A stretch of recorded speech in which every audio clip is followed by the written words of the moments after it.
Next technique I'd like to cover is showing you how to use the anvil as a scraper with your fire steel and how to get a feather stick going.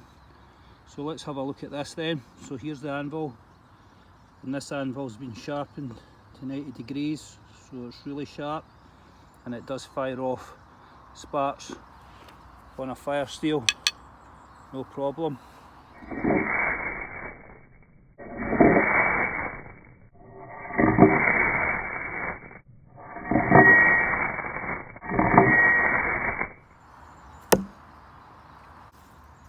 So here's my feather stick.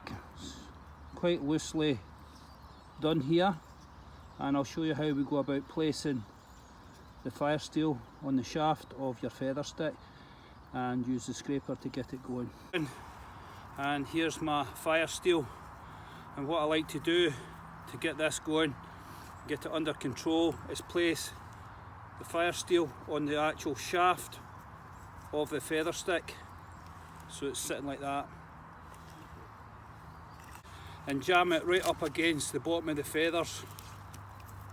And all we do then is take your knife in the mid grip, turn it upside down and make sure that the fire steel is secure on the shaft of your feather stick. The anvil against your fire steel and just push towards the feathers.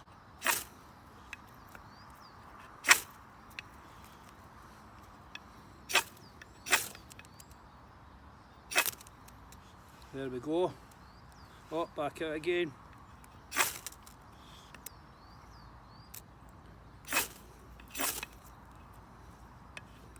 It might take a couple of attempts to get this going.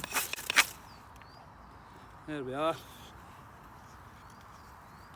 Then as soon as it lights, turn it upside down and rotate it, and this will catch all the feathers that you have made. Right then, there's another technique using the anvil.